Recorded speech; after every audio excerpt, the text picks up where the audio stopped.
மதுரைக்காரங்களுக்கு தெரியாது மழைன்னா என்னன்னு, நமக்கு தான் தெரியும்.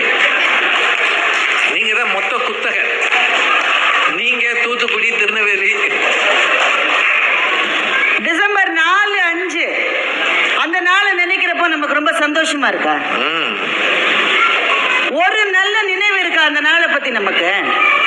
நாம மறக்க விரும்புகிற நாட்கள் என்று நம் ஒவ்வொருவரின் வாழ்க்கையிலும் அநேக நாட்கள் உண்டு. நினைக்கவே எனக்கு இஷ்டம் இல்லை என்பது போன்ற நாட்கள் அது. விலங்குகளால் கனவு காண முடியாது. அது மனிதனுக்கு மாத்திரமே கொடுக்கப்பட்டிருக்கிற மாபெரும் வரம். இந்த பசுமாடு நினைக்குமா, நாளைக்கு நான் வந்து ரேவதி மேடமை பார்த்தா ஒரு சல்யூட் வைக்கணும், அந்த கனவெல்லாம் வருமா? அதுக்கு தெரிஞ்ச ஒரே ஒரு விஷயம் அசை போடுதல் தான். அப்போ விலங்குகளில் இருந்து ஒரு அறிவு அதிகம் பெற்ற 6ஆம் அறிவு பிரஜையாக நாம் இருக்கிறோம் என்றால் அதுக்கும் நமக்கு இருக்கிற வித்தியாசமே அதுதான். மிருகங்கள் தான் பழக்கப்பட வேண்டியவை. மனிதன் மற்றவர்கள் போய் போய் பழக்கப்பட்ட பாதையில் இருந்து புது பாதைகளை உருவாக்கக்கூடிய சக்தி மனிதனுக்கு இருக்கிறது என்றால் அது அவனுடைய கனவுகளால் மாத்திரமே சாத்தியம் என்பதை ரேவதி எப்படி நீங்கள் மறந்து போனீர்கள்? கண்ணதாசன் சொன்னார், காதலியை நினைப்பது சுகம். கண்ணதாசன் நீங்க சொல்லவே கூடாது. கனவுகளே கனவுகளே காலமெல்லாம் வாரீரோ, நினைவுகளே நினைவுகளே நின்று போக மாட்டீரோ. அதே கண்ணதாசன் எழுதின மாதிரி உங்க படிகள். நிம்மதியை தாரீரோ. கனவுகளை கனவுகளை காலமெல்லாம் வாரீரோன்னு சொன்னாரோ இல்லையா? அவர் சொன்னாரோ இல்லையா? நீங்க சொல்லியிருக்கீங்க. இல்ல பேசினாலும் பொருத்தமா பேசணுங்க சார். ஒரு 60ஆம் கல்யாணம் நடந்திருக்கு சார். சரி, இவங்க அதை வந்து விழா வரைய சொல்றாங்க. அதாவது பசுமாடு அசை போட்ட மாதிரி அந்த ரேஞ்சில் கஷ்டமா இருக்கு சார். அந்த பாட்டி வலது கால் எது இடது கால் எதுன்னு தெரியாத ஒரு பாட்டி. ஜம்ப் எல்லாருமே வலது கால் தானே சொல்லுவாங்க. சில பேர் மாத்தி மாத்தி சொன்னாங்களாம். எப்பவுமே வலது கால் தான். ஆனா இந்த பாட்டிக்கு தன்னுடைய வலது கால் எதுன்னு தனக்கே தெரியல, ஜம்ப் பண்ணிருக்கு. அந்த தாத்தாவுக்கு பொரிய அக்னியில பொண்ணுதெல்லாம் வாயில போட்டிருக்கு.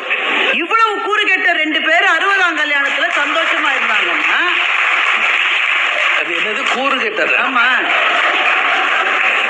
உங்களுக்கு 60ஆம் கல்யாணம் தேவையா? இல்ல, சுத்தி இருக்கிற பூரா சந்தோஷமா இருந்திருக்காங்க. சுத்தி இருக்கிறவங்க எல்லாம் யாரு? வயசுல சின்னவங்க, இளைஞர்கள். அவங்களும் சந்தோஷமா தான் இருப்பாங்க. இப்படிப்பட்ட தாத்தா பாட்டியே நல்லா இருக்கும் போது நாளைக்கு நாம எப்படி கிடைச்சாலும் நாளைய கனவு தான் அவங்களை சந்தோஷமாக்கி இருக்காங்க. விற்பனை ஆகின்றது புத்தக கண்காட்சி. எப்பவுமே பொன்னியின் செல்வன் தான் மிக அதிகமாக விற்பனை ஆகும். அதற்கு அடுத்த இடத்துல நீங்க வைத்து பார்க்கிற போது வாழ்க்கை வரலாறு. ஏன் அதை வாங்கி படிக்கிறோம் சொல்லுங்க? நீங்க சொல்லுங்க. எத்தனையோ இளைஞர்கள் தான் அதிகமா வாங்குறாங்க. ஏன்? அந்த வாழ்க்கைகளை படிக்கிற போது நாளைக்கு என்னுடைய வாழ்க்கையிலும் பெரும் மலர்ச்சி வரும் என்ற கனவுக்கு அது உரமாகிறது. உங்கள் நினைவுகளுக்கே மரியாதை எப்போதென்றால் அது கனவுகளுக்கு உரமாகிற போதுதான் அந்த நினைவுகளுக்கு மரியாதை என்று சொன்னால் எது நினைவு பெருசா கனவு பெருசா? நினைவு இல்லம் உண்டு, நினைவு மண்டபம் உண்டு. அப்படி கனவு இல்லம் என்று ஒன்று உண்டா என்று தெய்வானை கேட்டார். ஒவ்வொருவரும் கட்டுகிற வீடு அவர்களுடைய கனவு இல்லம் தான். விளம்பரத்திலே கனவு இல்லம் தானமா போடுறாங்க. தெய்வானை உங்களுக்கு தெரியுமா, ஒரு வீடு என்பது ஒரு கனவுங்க. ஆரம்பிக்கிற போது ஒரு சின்ன போர்ஷன்ல தான் அந்த வாழ்க்கையை ஆரம்பிப்போம். தெய்வானை சொல்றாங்க ரீயூனியன்னா ரொம்ப சந்தோஷமா இருக்கான். இந்த 96 படம் வந்த பிறகுதாங்க எல்லாரும் கேட்டு போறாங்க. அது மட்டும் ஒரு ரீயூனியனும் கிடையாது. எல்லா ரீயூனியனும் எதுக்கு நடக்கும்? எல்லாரும் மகிழ்ச்சியா இருக்காங்களா? நேற்று நினைவுகள் ஒண்ணும் கிடையாது. எல்லோ சுடிதார் போட்ட என்னுடைய ஜானு வருமோன்ற கனவுல தான் எல்லாரும் ரீயூனியனுக்கே போறாங்க. அதுவே ஒரு கனவு தான். தாயின் புடவை, தந்தையின் கடிகாரம், இதெல்லாம் நாம பத்திரமா வச்சிருக்கோம். அந்த நினைவுகள் மகிழ்ச்சியை தரும்னு. தெய்வானே உங்களுக்கு தெரியாது, அது மகிழ்ச்சியை தருவது அல்ல, அது துக்கத்தை திரும்ப திரும்ப திரும்ப கிளறி விடுகிற நினைவுகள் தான். அது புடவை இருக்கிறது. அந்த புடவையை பார்க்கிற ஒவ்வொரு வினாடியும் இந்த புடவை எந்த தாயினுடைய மடியிலே இருந்ததோ அந்த தாய் இப்போது இல்லையே என்ற துக்கத்தை அது கிளறி விட்டுக் கொண்டே இருக்கிறது.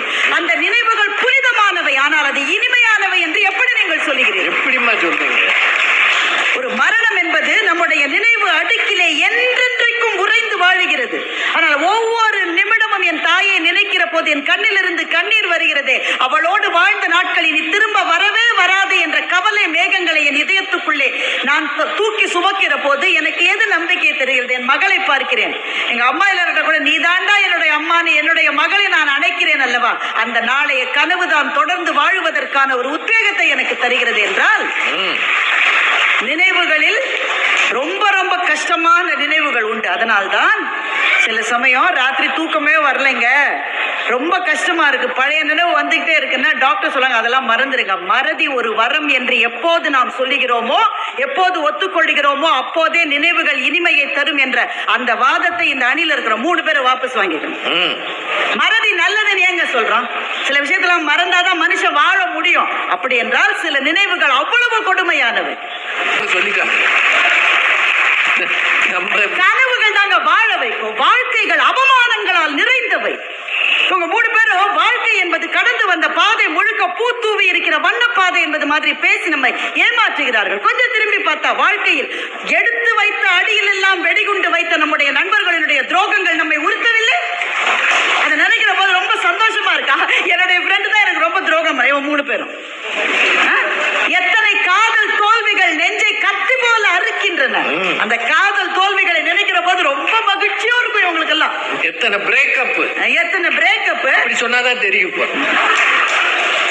நான் உனக்காக என் சந்தோஷங்களை எல்லாம் விட்டு கொடுத்தேன், நீ உன் சந்தோஷத்துக்காக என்னையே விட்டு கொடுத்தா. இந்த கவிதை எழுதினானே, அவனுடைய நெஞ்சில் பழைய நாள் ஞாபகங்கள் எல்லாம் ரொம்ப மகிழ்ச்சியா. ஆனா அதையும் தாண்டி அவன் வாழறான். ஏன்? அவன் என்னை விட்டுட்டு போயிட்டா. ஆனா நாளைக்கு அதை விட சிறப்பா இன்னொரு பெண் எனக்கு மனைவியா வருவான்ற நம்பிக்கை தாங்க கனவுன்னு நாங்க சொல்றோம். ஜோனஸ் சாக் என்கின்ற விஞ்ஞானியினுடைய கனவு அது. கால் கை சரியாக இயங்குகிற மனிதர்கள் மாத்திரமே இந்த உலகத்தில் எதிர்காலத்தில் வாழ்வார்கள் என்பதை தன்னுடைய மிஷன் ஸ்டேட்மெண்டாக கனவாக அவர் எழுதி வைத்து அவர் கண்டுபிடித்ததுதான் போலியோ டிராப்ஸ். ஒவ்வொரு விஞ்ஞான கண்டுபிடிப்புக்கும் பின்னாலே கனவு இருக்கிறது. ஒவ்வொரு கலை படைப்புக்கும் பின்னால் கனவு இருக்கிறது. அப்ப கலைக்கு பின்னால் இருப்பது கனவு. ஒரு விளையாட்டு வீரனுடைய வெற்றிக்கு பின்னால் இருப்பது கனவு. அதைத்தான் சொல்லுகிறார்கள், ட்ரீம் பிக். உனக்கு வருகிற தடைகளை நீ நினைக்க ஆரம்பித்தாலே தோல்விக்கான ஆரம்பம் அது. இந்த தடைகளை தாண்டி நான் முன்னேறுவேன் என்று எவன் நிற்கிறானோ அவனுக்கு தான் வெற்றி கிடைக்கும் என்றால், ஒவ்வொரு விளையாட்டு வெற்றிக்கு பிறகும் இருப்பது கனவு. நினைவுகள் சில சமயத்தில் மகிழ்ச்சியை தரலாம், ஆனால் பல நேரத்தில் நெஞ்சத்துக்குள்ளே இருக்கிற துயரங்களை மறக்க விரும்புகிற சாதாரண கலக மானிட பூச்சிகள் தான் நாம். அந்த நினைவுகளை மறக்க வேண்டும் என்றால் கனவுகள் ஒன்றுதான் வழி. அதுதான் நம்முடைய வாழ்க்கைக்கு வழிகாட்டும். கனவுகள் தான் மகிழ்ச்சியை தரும்.